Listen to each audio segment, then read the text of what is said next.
Hi, I'm Robert Oakes, author of Ghosts of the Berkshires, a book that explores the lore and history of this beautiful and mysterious part of Western Massachusetts. While looking for stories to include in the book, I referred to a number of sources, including this book, Ghosts of Old Berkshire, published in 1934 by local author Willard Coxey. One of the stories featured in the book is The Ghost of Green River, which is set right here in Egremont during the time of the American Revolution.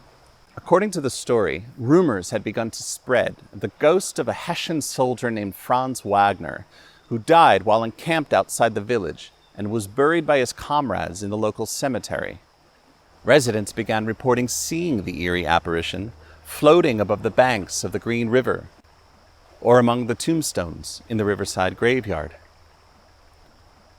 Determined to debunk the reports, some men gathered one night at the village store to fortify themselves with a mug of hard cider before setting off to investigate. They were not gone long, though, before they hurried back inside and huddled around the wood stove, stunned into silence. Joe Tanner's eyes glared at the man beside him as he raised a callous fist. "You keep your mouth shut, Jed. Don't talk to anybody about what you've seen tonight." "I don't know what I seen, Joe," said Jed Tompkins, a thin and frail, nervous young man. "That's right, you don't. None of us know. So you gotta keep quiet, you hear? There's already enough fear spreading round out there as it is. Redcoats moving north along the border, Tory traders hiding in their devil's den by the river, then that pack of Hessians making camp outside of town, and now talk of a ghost abroad. Our women and children got enough to be scared of as it is without us adding to it with tales of..." "Of what, Joe? What is it you think you've seen tonight?" The voice came from a wizened figure as he stepped out slowly from the shadows. It was Cy Pickerel, owner of the village store. In his hand, he held a clay jug of hard cider.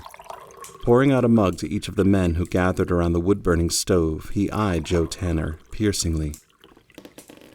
The walls of thin pine planks creaked and groaned as outside in the night the wind swept along the rutted roads and through the treetops, now nearly bare. Joe met the challenge of the storekeeper's eyes, but he quickly turned his gaze back to the fire. "I said, I don't know." There was a long silence, disturbed only by knocks and creaks upon the walls.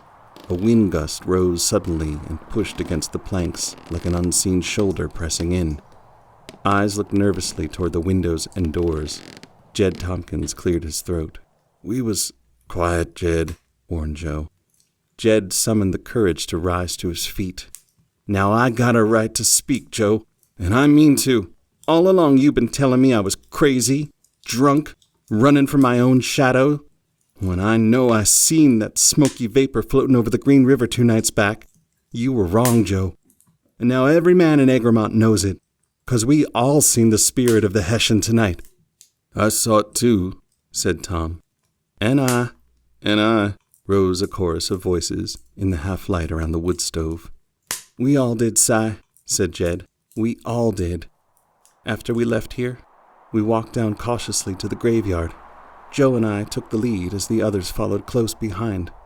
The iron gate was hanging open, squeaking and scraping in the wind. The clouds was passing over the moon, making shadows on the grass and stones. At first we seen nothing but them shadows, but then suddenly it was like one broke away from the rest and rose up from the ground where those Hessians buried one of their own before leaving town. It was a figure all dressed up in soldier's clothes, with long jack boots and a tall hat of feathers, buttons all shimmering in the moonlight. We froze, terror-stricken, but the worst was yet to come. 'Cause as we watched, the thing opened its mouth and raised its spectral arms toward us, all supplicating like it had something to say, something to ask us. And its face was all twisted in dismay. The eyes were the saddest things I ever seen. Then it turned and moved slowly toward the river. But it didn't walk, it just kind of floated along. And there wasn't a single sound of footsteps to be heard. That is, till we started running right out of that graveyard, quick as we could. "We never should have let them Hessians bury one of their own in our cemetery," said Tom. "They're cursed, every one of them. We should have rushed out of hiding and took 'em by surprise." Cy slammed down the clay jug and pointed a crooked finger toward the men. "Then you'd all have been made into ghosts. Them Hessians are fierce, born and bred killers they are. And stout as you may be, you're farmers, every one of you, not fighters." Joe squinted his eyes at the old shopkeeper, but kept silent. He knew what Cy said was true. These were no fighting men. During the Revolutionary War, Egremont was a newly established town of farms and mills, huddled close together on the banks of the Green River. Those villagers would likely have felt very anxious about the warring armies nearby, but especially about the Hessians, fearsome fighters from Germany's Hesse-Kassel district, birthplace of the fairies, witches, and goblins that would later fill the pages of the Grimm brothers' books. Many colonists thought of those Hessians themselves as monsters, cruel and merciless. A group of them camped outside of town would have spread panic through this small community. But confirmed sightings of a Hessian ghost would have been enough to send them over the edge. Despite Joe Tanner's order to keep the sighting a secret, word spread quickly through the town, and with it, fear. Women and children stayed indoors after dark, and even among the men, few ventured out alone at night. The fear grew to a fever pitch as others began to claim sightings of their own. Many said they saw the ghost as they crossed the river or passed beside the graveyard. Others, like Cyrus Bright, stayed the night among the tombstones, hoping to catch a glimpse.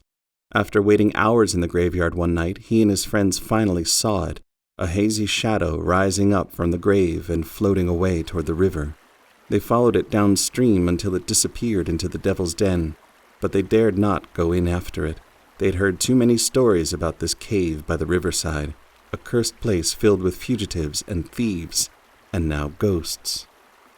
Perhaps the most poignant account involved Widow Wister, a native of Germany, who claimed to see the spirit outside her bedroom window, looking at her with sorrowful eyes, moving its lips as if to speak, but producing only silence.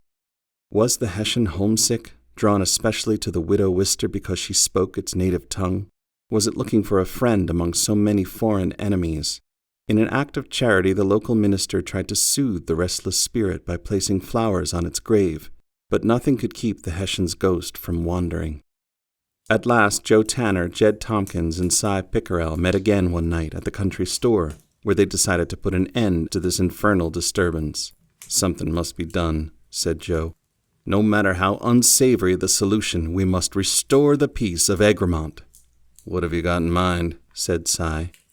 "Well, if that Hessian's unhappy in our graveyard, then we'll evict him." Jed looked nervously at his companions. "You don't mean—" "I'm afraid that's exactly what he means," Jed stammered. "But ain't that a sin?" Joe slammed his fist down on the bar. "The sin is letting that damn ghost keep tearing this town apart. We got no choice. Spread the word, Cy. Tonight we gather in the graveyard, dig up that body, and carry it by wagon somewhere out into the wild." So the men met that night under the cover of darkness, and they did the dreadful deed. And as the night deepened, they traveled north on Van Dusenville Road with their uncanny cargo, the rough wooden box that contained the Hessian's remains. Turning onto an old timber trail, they climbed Tomball Mountain just outside of West Stockbridge, until the forest closed around them, and they could go no further. Then a glint of pale light caught Jed Tompkins' eye. "It's the Hessian!" he screamed. The men turned back to look, and there upon the coffin sat the ghostly soldier, dressed in faded regimentals, arms extended, its mouth moving but making no sound. The men panicked, tripping over one another as they leapt onto the ground. When they looked again, the ghost had gone, and so hastily they hauled the box into the hollow, dug a hole, and lowered it down. And as they tossed the last of the dirt onto the unmarked grave, they sighed, relieved to be rid of the Hessian at last. "There, that should put an end to it," said Joe resolutely. The other townsmen began to congratulate one another, but their celebrations were premature. Suddenly Jed let out a cry. "I ain't so sure about that, Joe. Look!" The men looked back toward the lonely grave, and there beneath the branches, in the dim light of the torch, they saw the undead Hessian rushing toward them through the trees. Terrified, they shrieked and leapt onto the wagon. "Let's beeline it out of here!" Jed whipped the horses into flight, and they raced back down the mountain and were home before first light. From that day on, the undead hessian was never again seen in Egremont, but it was said that the residents of West Stockbridge had now become wary of the woods near Tomball Mountain.